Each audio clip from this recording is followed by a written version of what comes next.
a Southern Baptist church, but sometimes I had the privilege of sitting here and I looked out over the congregation. I saw a number of people doing this, but they weren't actually making noise. Why don't you just make the noise? Everybody's doing it anyway. Enjoy it. I think it's interesting, I think we can saw the light not only in salvation, we can also see the light throughout our life when God speaks to us.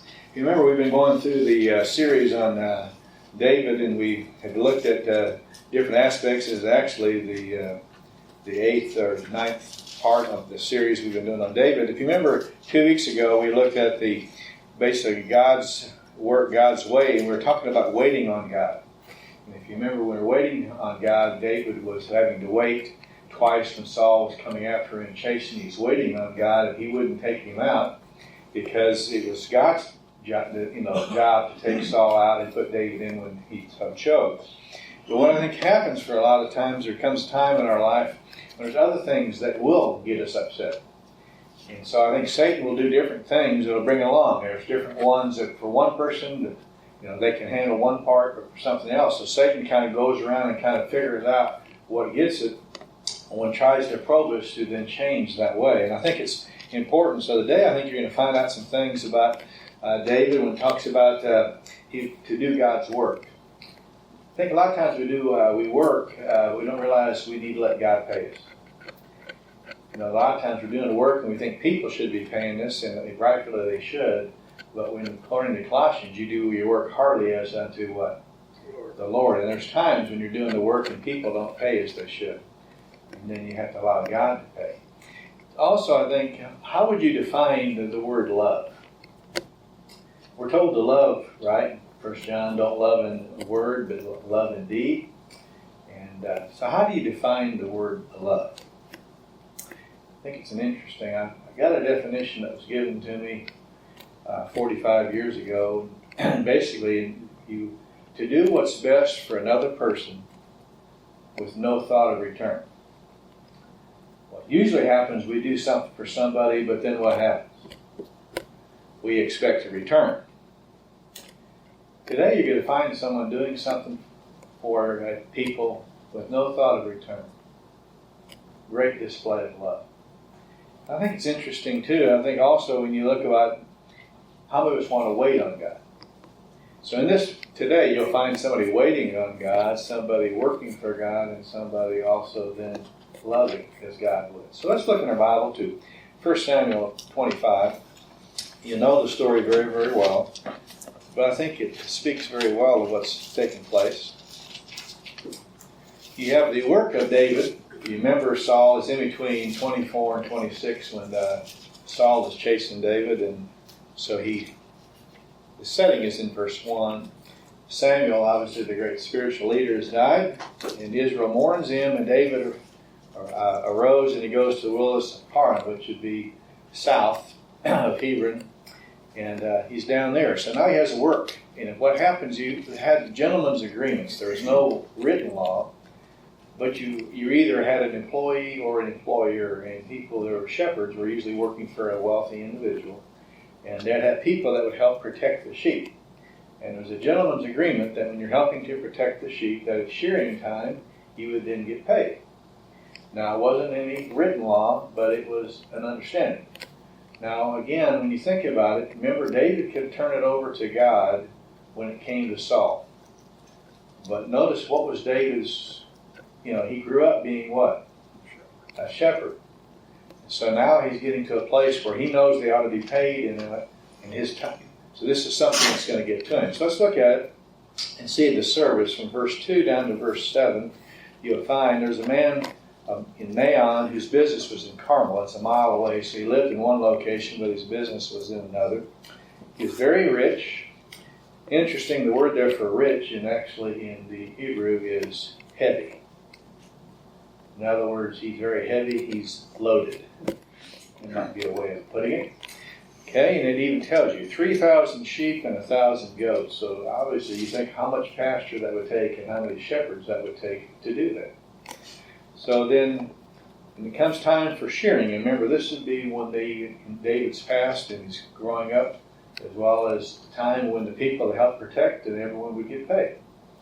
So notice then the man, his name was Nabal, his wife's name was Abigail, and the wife was intelligent and beautiful in appearance, but the man was harsh, evil in his dealings, and he was a Calebite. So notice you have the two extremes. She's beautiful and intelligent, and he's harsh and basically bad. So how many of you love to be married to someone like that? I think it's important to be thinking about that when you're thinking about what's taking place in this story. So this is what's taking place. Remember, he's been taking care of the sheep. David in verse 4 heard that in the wilderness of Nabal was shearing his sheep. So David sent 10 young men. David said to the young men, "Go up to Carmel, visit Nabal, and greet him in my name, and thus shall say to him, have a long life, peace be to you, and peace be to your house, and peace be to all that you have. And now I have heard that you have shearers, that your shepherds have been with us. We have not insulted them, nor have they missed anything all the days they were in Carmel. Ask your young men, and they will tell you. Therefore, let my young men find favor in your eyes, that we have come on a festive day. Give us whatever you find at hand to your servants and to your son David." So notice that we've done the job, we've protected them day and night. They haven't lost anything, we haven't stolen anything, we haven't done anything to them. Now it's payday, and we're not telling you what to pay, you pay what you believe is right. Sound fair enough? Remember, what kind of man is he? He's a harsh and evil man, right? So now he tells him the sum, and then you'll notice the retaliation that's going to want to take place. So here's the relationship, the working relationship, now the retaliation is sought. Notice in 9 to 13. But when David's young men came, they spoke to Nabal according to all these words in David's name, and then they waited. But Nabal answered David's servants and said, "Who's David?" Does he know who David is? He knows very well who he is. "And who is the son of Jesse? There are many servants today who are each breaking away from his master. Shall I then take my bread, my water, my meat that I have slaughtered for my shearers and give it to men whose origin I do not know?" So basically, what's he saying?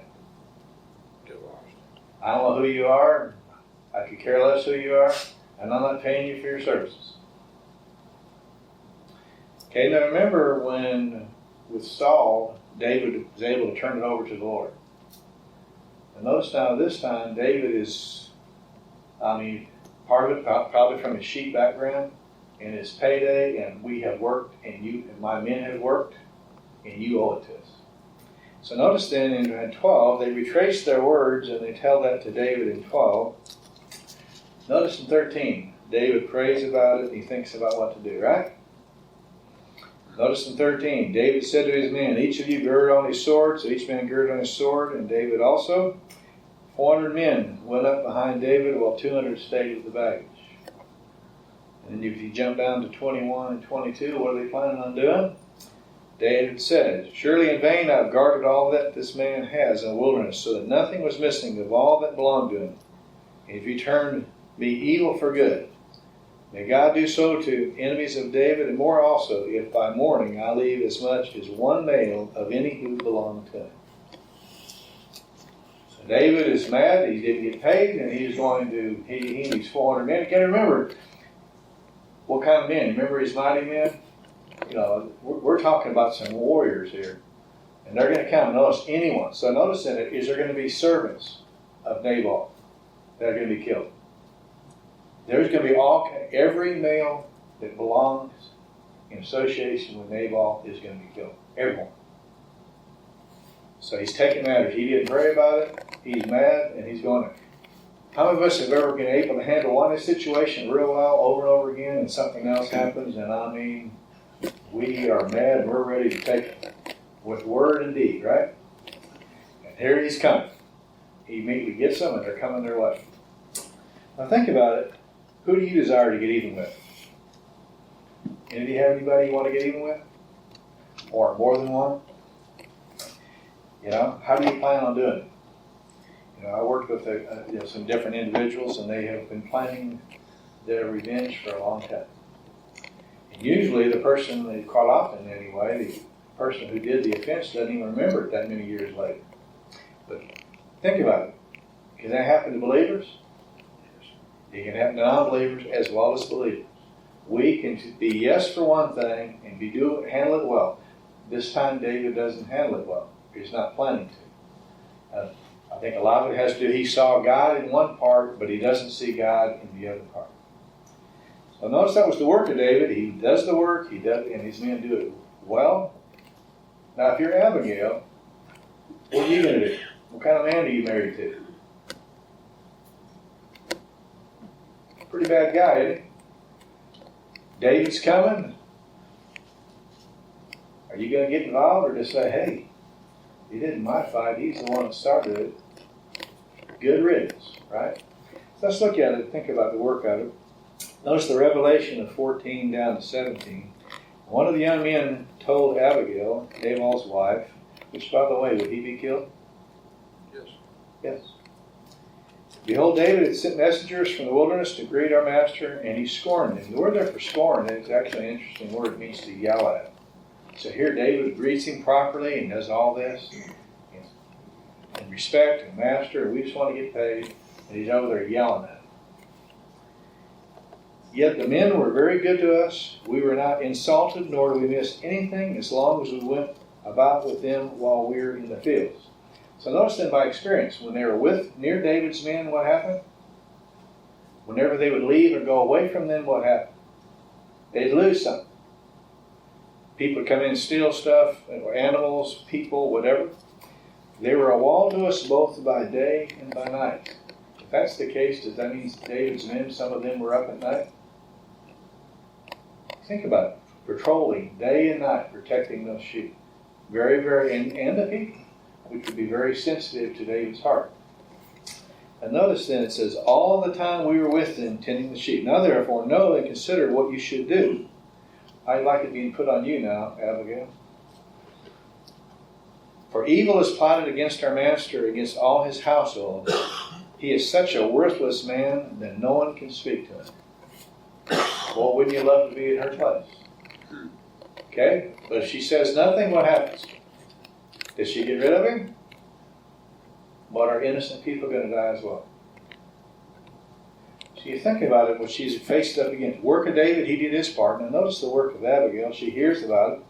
So what advice would you give Abigail? It's not your fight. Stay out of it. Let him get what he deserves. But if you do so, are innocent people going to die? Let's look at what she does. Notice how she runs to meet him. I think it's interesting. In verse 18 and 19, Abigail hurried and took 200 loaves of bread, 2 jugs of wine, 5 sheep already prepared, 5 measures of roasted grain, and 100 clusters of raisins, and 200 cakes of figs, and loaded them on a donkey. It's amazing how you have that much at your disposal, and how quickly. You're taking it away from others and then loading it. Okay? She said to the young men, go on before me, behold, I'm coming after you. But she did not tell her husband Nabal. Why did she not tell him? He wouldn't let her go. Wouldn't let her go. Angry? So notice then, she's going to meet David with all these supplies, and basically as a peace offering, because you have earned it, you've worked, but you want to do it. David's coming toward her with 400 men. By the way, what did it say about those 400 men? They were debtors, disillusioned, discontent. Does it take much to stir people back to their old nature? And they're warriors. All right, we worked, we did it. Well, all right, let's get even. So here they're coming. And notice then what happens in 23. When Abigail saw David, she hurried and dismounted, fell on her face before David, and bowed herself to the ground. Notice very humbly. Notice in 24. She fell at his feet and said, "Oh, me alone, my Lord, be the blame." Did she have anything to do with it? Why is she doing this? Is she wanting to keep other people alive? I'll be the substitute. Notice this. Please let your maidservant speak to you and listen to the words of your maidservant. So she's asking for an audience, and she recognizes. Notice what she also recognizes about her husband. Please don't let my Lord pay attention to this worthless man, Nabal, for as his name is, so he is. Name means fool. Wouldn't you love to name your kid Fool? Hey, fool, come here. Hey, fool, go over there. So basically, she's speaking honest about it. He is a fool, and what he did was a fool. Foolish. Nabal is the name. Foolish is what. For I am your maidservant. Did not see the young men, my Lord, whom you sent, which is true. Notice that now therefore, my Lord, as the Lord lives, and as your soul lives, since the Lord has restrained you from shedding blood, from avenging yourself by your own hands, now then let your enemies and those who seek evil against my Lord be as Nabal. Notice her first deal, she says, restrained from what? Revenge. Very good advice. Now notice she's going to give you some reasons why. 27, she then is going to offer him the gift. But notice the role, and this is what's so important. Notice the role that she recognizes and what she's telling David. Different roles. Notice in 28, now please forgive the transgression of your maidservant. The Lord will certainly make you, my Lord, an enduring house, because my Lord is fighting the battles of the Lord, and evil shall not be found in you all your days. Does she recognize who David is? But if he does this, is he fighting the Lord's battles? Okay, and then notice in 29. And should anyone rise up to pursue you and to seek your life, then the life of my Lord shall be bound in the bundle of the living with the Lord your God. The lives of your enemies he will sling out as hollow as a sling. So who is on David's side? And who is protecting David? And who will then also go against the enemies of David? God. So she's saying, don't take the matter into your own hands, because you are God's anointed, and let God fight the battle. Very wise that she's making this statement. Can you imagine out here you have David, he stops. But how many people are with him? Are they hearing this? What type of advice do you think they're wanting to give? Notice the next thing she says too. I think it's interesting. And it shall come about when the Lord shall be to do for my Lord according to all the good that he has spoken according to you, and you shall be appointed to rule over Israel. Does she recognize that David's going to be the... Okay, he's running from Saul everywhere, but she knows he's going to be the king one day. Notice the role, but then notice that it's interesting in verse 31, she doesn't want him to regret. Notice she says to him that this will not cause grief or a troubled soul to my Lord, both by having shed blood without cause, by my Lord having avenged himself. When the Lord shall deal well with the Lord, then remember your maidservant. Don't take out revenge, you're going to regret it. And you're going to have it against your record from now on if you do. Now, how are you going to tell these 400 men? Don't go after them. It's interesting, too. She says, remember your maidservant. You're going to become king one day. Now, she has no idea what's going to happen in the very near future. So you think about it. Is she loving like she should? Is she doing what's best for the people around her? And there's no thought of return, because there's no way that she knows what's going to take place. She's saving these people's lives, and she's also wanting David not to do something he's going to later regret. Let God take care of it. You think about it, what about you and I? How many of us want to let God take care of it? I think a lot of us would say, yes, I would, if he'd do it within 10 days like he does here.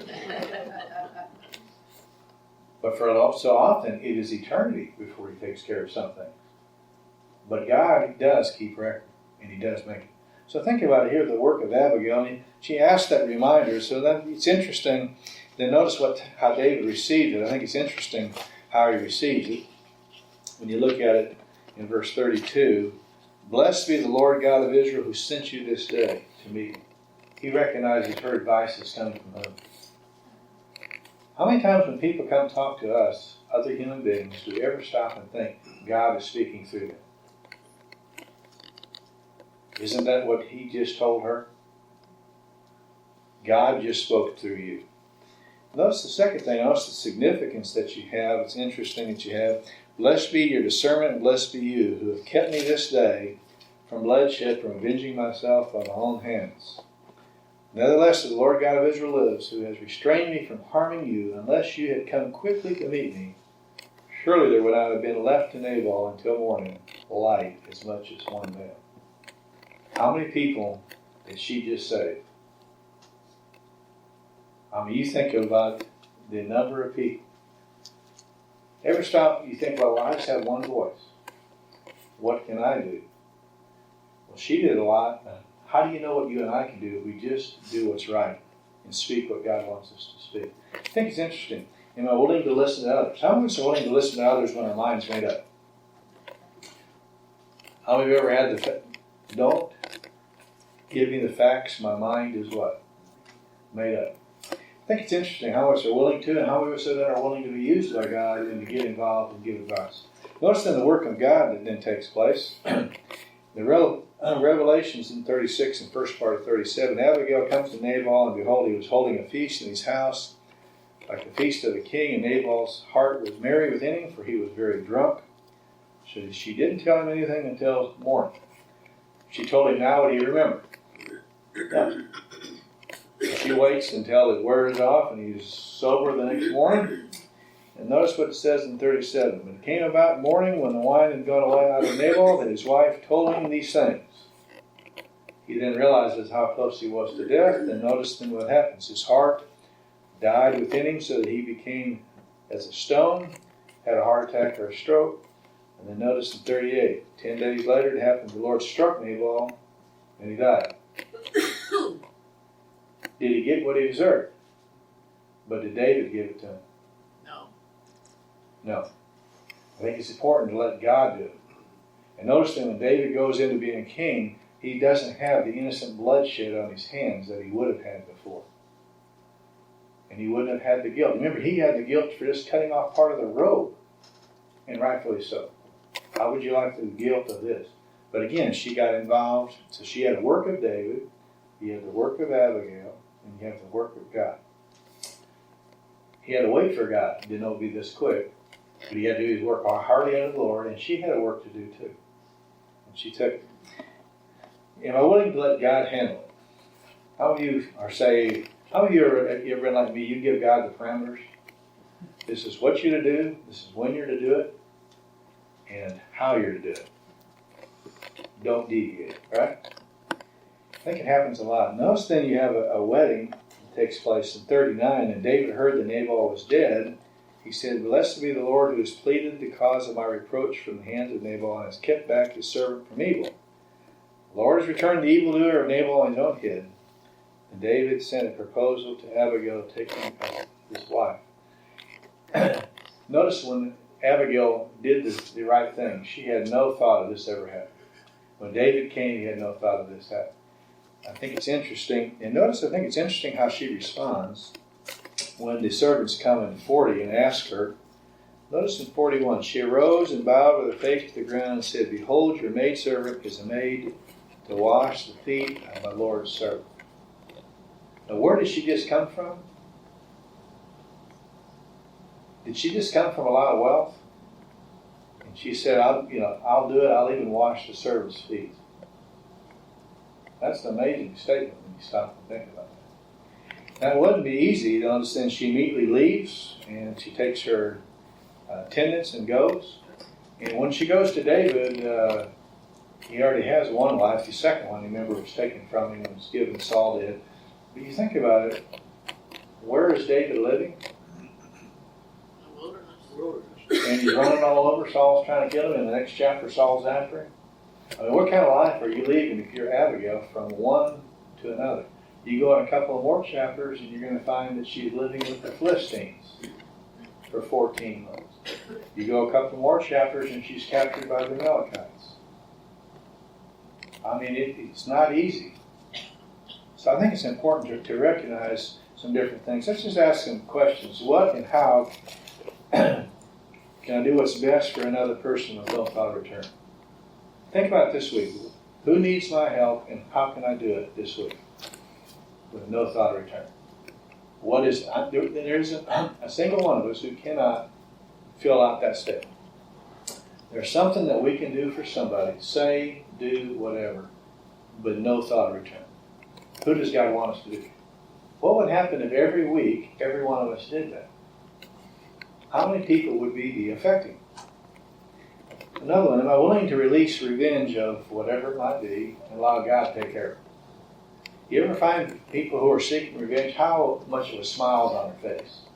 How much of a scowl do they have? It's amazing. It affects them a whole lot more than it does the other person. Turn it and release it to Him. Am I willing to listen to others, resulting in changed actions, attitudes, or words? I think a lot of times we listen, but our mind's made up, and we're polite and let them talk, and then what do? Oh, but you don't know my situation. And we defend everything we do, right?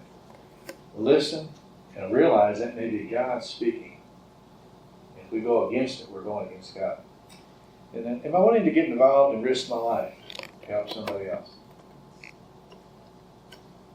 Could David have just as easily have killed her right there on the spot on the way and kept on going? And all the servants that were there. And you think about it, the servants were sent out ahead. How would you like to be a servant? Which, by the way, you think about it, if we do nothing, what's going to happen? We're going to be killed. Let's give it a chance and be obedient. She is a good woman. Let's do what she says. Do what she says. Do what she says. Do what she says.